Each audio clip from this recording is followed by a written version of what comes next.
Assamese Technical Job নামৰ YouTube চেনেলটোলৈ আপোনালোকক স্বাগতম জনাইছো। আজি আমি ডিসকাস কৰিম সিভিল ইঞ্জিনিয়াৰিংৰ 2018 চনৰ যিখন প্ৰিলিমছৰ পেপাৰ আছিল তাৰ 10টা কোৱেশ্যনৰ ডিসকাশন। ইতিমধ্যে আপোনালোকে যদি পাৰ্ট 1 টো চোৱা নাই, পাৰ্ট 1 ত মই 20টা কোৱেশ্যন আপলোড দিছো।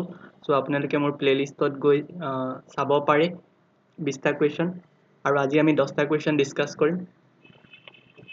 মোৰ ডেসক্ৰিপশন বক্সত এটা টেলিগ্ৰামৰ লিংক আছে, তাত আপোনালোকে জয়েন হ'ব পাৰে এনে ধৰণৰ টেকনিক্যাল লাইনৰ ভিডিঅ'বিলাকৰ আপডেটৰ কাৰণে। এই চেনেলটোৰ যোগেদি মই টেকনিক্যাল লাইনত বিশেষকৈ সিভিল ইঞ্জিনিয়াৰিং ডিপাৰ্টমেণ্টত যিমানবিলাক এক্সাম অনুষ্ঠিত হৈছে যোৱা 10 বছৰ ধৰি, সেই গোটেইখিনি কুৱেশ্যন পেপাৰ্ছ আপলোড দিব ট্ৰাই কৰিছোঁ। চ' কাইণ্ডলি মোক আপোনালোকে ছাপোৰ্ট কৰক। আৰু আপোনালোকক যদি আগৰ প্ৰিভিয়াছ ইয়েৰৰ কুৱেশ্যন পেপাৰ লাগে, বিশেষকৈ সিভিল ইঞ্জিনিয়াৰিং ৰিলেটেড টেকনিক্যাল লাইনৰ পেপাৰ, ডিটিৰ হওক APSCৰ হওক নাইবা আন যিবিলাক ডিপাৰ্টমেণ্টে সিভিল ইঞ্জিনিয়াৰিঙত এক্সাম কণ্ডাক্ট কৰিছিল, সেইবিলাকৰ যদি কুৱেশ্যন পেপাৰ লাগে দেন প্লিজ কমেণ্ট ছেকশ্যনত জনাব, আৰু মই PDF ফাইলত কুৱেশ্যন পেপাৰবোৰ আপোনালোকৰ কাৰণে আপলোড দিব ট্ৰাই কৰিম। আজি আমি 10টা কুৱেশ্যনৰ ডিসকাশন কৰিম। প্ৰথম কুৱেশ্যনটো আমি এতিয়া ল'ব লৈছোঁ। ইয়াতে কোনো ধৰণৰ নিগেটিভ মাৰ্কিং নাছিল 2018 চনৰ প্ৰিলিমছত। আজি আমি কুৱেশ্যন নম্বৰ 20ৰ পৰা ডিসকাস কৰিম, 21ৰ পৰা ডিসকাস কৰিম, কিয়নো আমি 20টা কুৱেশ্যন ইতিমধ্যে ডিসকাশন কৰিলোঁ। সো এতিয়া আমাক সুধিছে strain energy and complementary strain energy. Strain energy আৰু কমপ্লিমেণ্টাৰী ষ্ট্ৰেইন এনাৰ্জি সেইখিনি ইকুৱেল হয় নে, নন কনজাৰভেটিভ হয় নে, নট ৰিলেটেড টু ইচ আদাৰ, নে ইকুৱেল এণ্ড অপজিট। চাওক, ষ্ট্ৰেইন এনাৰ্জি আৰু কমপ্লিমেণ্টাৰী ষ্ট্ৰেইন এনাৰ্জি সিহঁতনো কি হয় আচলতে সেইখিনি আপোনালোকে চাওক। ষ্ট্ৰেইন এনাৰ্জি কি হয়? Strain energy is defined as the energy stored in a body due to deformation. Deformationৰ কাৰণে বডিত যিটো এনাৰ্জি ষ্ট'ৰ হয়, that is known as strain energy. The strain energy per unit volume is known as strain energy density, and the area under stress strain curve towards the point of deformation. Deformation point লৈকে যিটো area হয় তাক আমি strain energy বুলি কওঁ। Okay, when the applied force is released, the whole system return to its original shape. আৰু strain energy ক্ষেত্ৰত কি হয়, যেতিয়া আমি ফৰ্চটো আমি উইথড্ৰ কৰি দিওঁ তেতিয়া সিস্টেমটোৱে নিজৰ অৰিজিনেল শেপলৈ আহিব পাৰে। কমপ্লিমেণ্টাৰী এনাৰ্জিটো এনেকুৱা এনাৰ্জি য'ত area enclose by incline line and the vertical axis is called the complementary strain energy. যদি আমাক এটা এজাম্পশ্যন কৰা হয় কি for a linearly elastic material, the complementary strain energy আৰু ইলাষ্টিক ষ্ট্ৰেইন এনাৰ্জি সেম হয়। অ'কে, বিকজ লিনিয়াৰ যদি elastic material হয় তেতিয়া আমাৰ এৰিয়াৰ ক্ষেত্ৰত আমি কি কৰোঁ, ইনক্লাইন লাইনটো নালাগে, জাষ্ট এটা লাইনৰ যোগেদি আমি লিনিয়াৰলি মেজাৰ কৰিব পাৰোঁ। চ' সেইকাৰণে কি হয়, কমপ্লিমেণ্টাৰী এনাৰ্জি আৰু ষ্ট্ৰেইন এনাৰ্জিক আমি সেম বুলি ক'ব পাৰোঁ ফৰ লিনিয়াৰলি ইলাষ্টিক মেটেৰিয়েলৰ কাৰণে। অ'কে, চ' আমি চাওঁ অপশ্যনত কি আছে। হয়, ষ্ট্ৰেইন এনাৰ্জি যদি আমাৰ ইট ইজ এ লিনিয়াৰ হয় সেই ক্ষেত্ৰত আমাৰ ইকুৱেল হয়। সিহঁত নন কনজাৰভেটিভ বুলি আমি ক'ব নোৱাৰোঁ, সিহঁতৰ দুইটাৰ মাজত অবভিয়াছলি ৰিলেশ্যনছ আছে, they are equal or opposite বুলি আমি ক'ব নোৱাৰোঁ। অ'কে, নেক্সট আমাক সুধিছে a simply supported beam which carries two equal loads. এটা চিম্পলি ছাপৰ্টেড বিম আছে। Okay, this is a simply supported beam. এটা দুটা ইকুৱেল লোডছ আছে। অ'কে, ইকুৱেল লোড L/3 ডিষ্টেঞ্চত দিয়া আছে, এইফালে এটা লোড দিয়া আছে, এইফালে এটা লোড দিয়া আছে। আপোনালোকে যদি ইয়াৰ বেণ্ডিং মোমেণ্ট ডায়াগ্ৰামটো ড্ৰ কৰে then you can find that the bending moment diagram is start somewhat like that. এইফালে দি যাব দেন এগেইন এনেকৈ যাব, আৰু মেক্সিমাম আমি বেণ্ডিং মোমেণ্ট পাই যাওঁ ছাপৰ্টত। অ'কে, মনত ৰাখিব, ছাপৰ্টত বেণ্ডিং মোমেণ্টটো আমি পাই যাওঁ WL/3। চ' এটা ডিষ্টেঞ্চ L/3 এক কৰি আছে, চ' ইয়াতে W আছে, চ' আমাৰ বেণ্ডিং মোমেণ্টটো হৈ যায় WL/3। অ'কে, চ' আমাৰ মেক্সিমাম বেণ্ডিং মোমেণ্টটো WL/3 হ'ব যেতিয়া L/3 ডিষ্টেঞ্চত লোডটো এক কৰি থাকিব। This is the maximum loading, মনত ৰাখিব। নাও কুৱেশ্যন নম্বৰ 23 আমাক সুধিছে চিলিণ্ডাৰ ৰেচিঅ'ৰ ওপৰত এটা নিউমাৰিকেল আহিছে। চ' ইয়াতে আমাক সুধিছে কি ভাৰ্টিকেল কলমটো 300 চেণ্টিমিটাৰ লং দিয়া আছে, আৰু তাৰ কলমটোৰ যিটো ক্ৰছ ছেকশ্যন সেইটো 2.5 মিটাৰ, ইয়াৰ যিটো ক্ৰছ ছেকশ্যন আছে সেইটো 2.5 মিটাৰতে আছে। অ'কে, মনত ৰাখিব 2.5 চেণ্টিমিটাৰ ছাইডটো, আৰু এইফালেও 2.5 চেণ্টিমিটাৰ, মানে এইটো আপোনাৰ স্কোৱাৰ ক্ৰছ ছেকশ্যন। তো 2.5 কে আছে।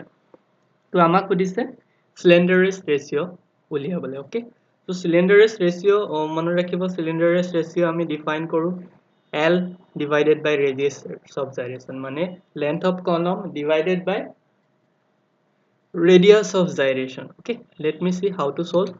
See, Slenderest ratio is nothing but L by R. So R to our minimum hoy mone rakhibo minimum radius of gyration. Amak L or value to dia ase.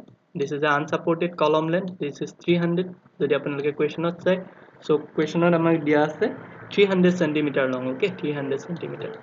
So ami R minimum or value to liabo lage. R minimum is nothing but mone rakhibo. This is the formula, root over of moment of inertia divided by area. Or in case of circular cross section, moment of inertia apnaloke jane A4 by 12, right? A4 by 12. Okay. So A4 value to amar kiman hobo? Amar ase 12.5 cross section to amak di asle 12.5 cm length hoy. So 12.5 to the power 4 divided by 12. So etu jodi apnaloke kore then centimeter to the power 4 ot amar eta value ahibo. So let me see kiman value hai 12.5 to the power 4 divided by amar ahibo 12. So the value is around 2034 man ahibo. 2034 centimeter to the power 4 ahi. Then amar in case of square karone ki hoy area is basically a square. That means 12.5 square. 12.5 square, right? যদি আপোনাৰ 12.5 square হয় তো 12.5 square যদি আমি কৰো then we'll get 156.25, right? 156.25. so এটো বহুত long numerical হয় without calculator কৰিবলে বহুতেই calculation fast লাগিব, so you have to prepare for that. So r minimum is nothing but root over লব লাগিব. So r value to ami jano 2034, right? 2034 nije kori sabo ekeloge. Aru a value to amar ase 156.25. root over of 204 divided by 156.25. etu jodi apnaloke kore 204 divided by 156.25, you can get the value as 3.60, right? 3.60 something. Okay. See question paper 12.5 nasil. Question paper amar asil 2.5 cm. See the question paper it was a 2.5 cm, not 12.5. So I have to change all.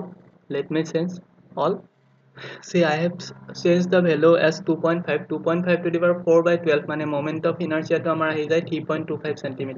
Teneke ami jodi a square area to lon 2.5 square, which is nothing but 6.25. So r minimum ho jabo root over 3.25 divided by 6.25.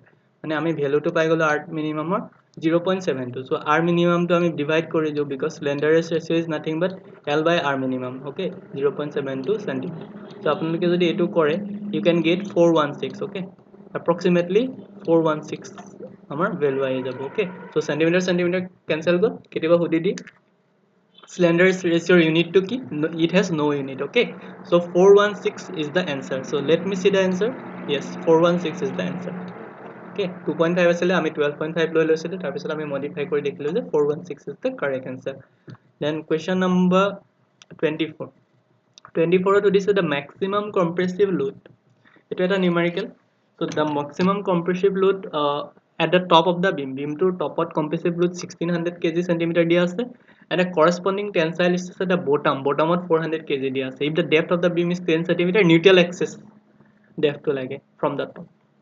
So ami eta formula jeti ami derivation kori asilo RCC te eta formula apnaloke nishoy jane he formula to ami yete apply korim. Let's see amar jitu sigma top ase mane amar jitu tensile strain or jitu tensile strength aru compressive strength duta ase amar. Maximum compressive stress at the top or jitu compressive stress hoy sigma t aru bottom or jitu tensile strength hoy compressive by bottom or jitu ratio hetue ki kore depth or logot ratio eta definite ratio maintain kori rakhe. That ratio is nothing but 10 minus x divided by x. Mane 10 to amar ki asile depth of the beam. Okay, 10 is nothing but depth of the beam, it is a depth. Aru x amar ki asile neutral axis. So ami neutral axis to f value x value dhori loisu. So bottom or logot neutral axis. Okay, so apni eta formula hoyto mone rakhibo n d n minus n jeti ami derive korisilo n d minus n equal to আমি পাইছিলো sigma bottom by sigma top এই ফৰ্মুলাটোৱে আমি ইয়াতে use কৰি আছো sigma bottom by sigma top so topৰ লগত proportional d minus n or sigma bottomৰ লগত proportional n where n is nothing but neutral axis left so হেইটোৱে আমাৰ sigma t ৰ ভ্যালুটো আমাক দিয়া আছে sigma t ৰ ভ্যালুটো আমাৰ কিমান হয় sigma t ৰ ভ্যালুটো আমাৰ দিয়া আছে 1600 okay 1600 right और sigma bottom or value to amak dia ase 400 right so equal to ami ki korisu 10 minus x so amak x or value ta lage basically the depth etu jodi apunaloke solve kore so this is kata jabo 4 4 whole kata gol 4 so finally I get 4x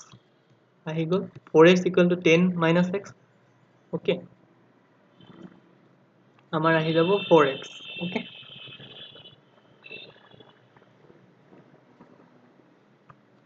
and finally we'll get 10 plus x 10 minus x okay so finally we get 5x is equal to 10 or finally we get x is equal to 2 cm so our correct answer to hoye jabo 2 cm so we have the correct answer is 2 cm mone rakhibo the correct answer is 2 cm next question number 25 what is that 25 what is the number of point of contra-flexure of a simply supported beam carrying uniformly distributed load is so contra-flexure ki hoy etu ami basically janibo lagibo tar pisote ami koribo parim je simply supported beam ot ki hobo so question number 25 to ami we have to discuss question number 25 so let me open question number 25 okay see this is let's suppose eta overhanging beam ase overhanging beam or jeti ami bending moment to diagram draw koru teti amar enuka type or ahe okay overhanging beam or that means a point tot ki hoise a point tot ki hoise slope to amar change hoise efale positive slope asile then it goes to negative slope then positive slope asile then it goes to negative slope yate ki hoise amar slope is change positive to negative that means a point to amar ki hoy contra-flexure hoy this point is contra-flexure okay this point is contra-flexure next apuni sabo jodi in case of আমি যদি এটা UDL লৈ দিও এফালে simply supported beam shear force to enuka ahe और amar bending moment to kenuka ahibo enuka ahibo ইয়াতে কোনো এটা পয়েন্ট নাই যত আমাৰ positive to negative bending moment change হৈছে ইয়াতে একেটা এফালেও positive this is also positive there is nothing enuka overhanging ot jenike positive or negative hole jitu fluctuation hoise beam to beam or jene bending moment diagram a point at positive asile this point is positive then goes to negative then this point is positive goes to negative but here ki hoise amar yate positive everywhere positive in the BMD diagram okay this is a BMD diagram okay that means point of contra-flexure in case of simply supported beam 0 okay 0 so our correct answer to hoye jabo 0 okay then we'll go for the question number 26 along the neutral axis of a simply supported beam or neutral axis ot ki hoy strain thake ne that's the questions so let me see the diagrams ami keneke diagram to sabo paru yes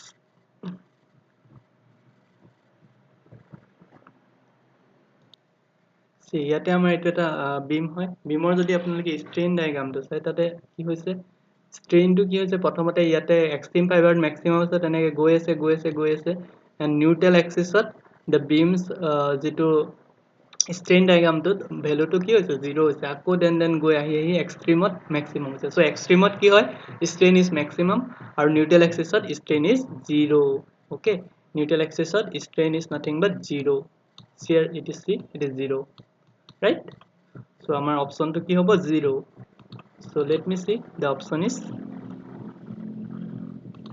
yes option will be fiber domes undergo strain then our the product of young modulus and moment of inertia is monot rakhibo modulus young modulus or logot moment of inertia jitu multiplication that is known as flexural rigidity let me see flexural rigidity mane ki hetu apnaloke olop jani thoeto bhal So that's why I have prepared one slide. You have to see what is this. Yes, this one. Flexural rigidity meaning to is flexural rigidity is a wire is the product of a young modulus E and the factor I, known as second moment of inertia of the cross section. Okay, here product to come flexural rigidity is available. I depends on the shape and dimensions of the cross section of the wire and determine how stiff a wire with a given young modulus. So basically flexural rigidity amak koy the material to kiman stiffness hoy. So material to stiffness or eta idea diboloi আমি যেটো parameter use কৰো that is known as flexural rigidity. Okay, কেতিয়াবা হুদি দিব পাৰে ভাইভাত যে flexural rigidity কি কৰে. So you have to say that flexural rigidity is nothing but it is a product of young modulus and the second moment of inertia. It gives how stiff or the stiffness of a particular material. Okay, it is flexural rigidity. We'll go question number 28. 28 to this two beams, one is circular cross section, another is square cross section. They have equal areas of cross section when these beams are subjected to bending. অলপ আগত যেটো আগৰ যেটো particular part 1 আছিল এই question পেপাৰখনত তাত আমাক সুধিছিলে আই বিম আৰু ৰেক্টেঙ্গুলাৰ বিমৰ ভিতৰত কোনটোৰ ইফিসিয়েন্সিটো বেছি আমি প্ৰুভ কৰিছিলো যে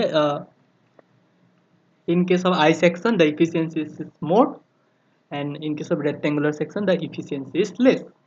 So আপোনালোকে যদি সোৱা নাই হেতু ভিডিও দেন ভিজিট কৰি এবাৰ চাই লব পাৰে পাৰ্ট 1 ত আছে মোৰ প্লেলিষ্টত গৈ চেনেলটো তো তাৰ আমি ডিটেইলস এটোৰ বিষয়ে ডিসকাশন কৰিছিলো মানে কি ফ্যাক্টৰৰ ওপৰত আসলে ডিপেন্ড কৰে whether this we have to use rectangular beams or whether we have to use I section or whether we have to use circular cross section. So ইয়াতো এই কেসটো একেটাই still again I am explaining why this square cross section is better. Okay, so ইয়াতে অপশনটো হ'ব square বিমটো আমি basically use কৰো কাৰণ এটো economical হয় ইকোনমিক্যাল হোৱাৰ যেটো ৰিজন হেতু আকৌ মই এবাৰ আপোনালোকৰ কাৰণে এক্সপ্লেইন কৰি দিছো আপোনালোকে হয়তো ধৰিব নোৱাৰিব পাৰে ইয়াতে লিখা আছে two beams of circular curve and the other is square cross section hence equal area of cross section মানে আমি দুটা বিম লৈছো এটা বিম হৈছে সার্কুলার আৰু এটা হৈছে স্কয়াৰ ক্ৰস সেকশনৰ তো দুইটাৰে কি হৈছে আমাৰ যেটো areas আমি সেম লৈছো তেতিয়াহে আমি কম্পাৰিজন কৰিব পাৰো এটাৰ যদি এৰিয়া আমি বেছি লৈ লওঁ এটাৰ কম লৈ লওঁ then we cannot compare it.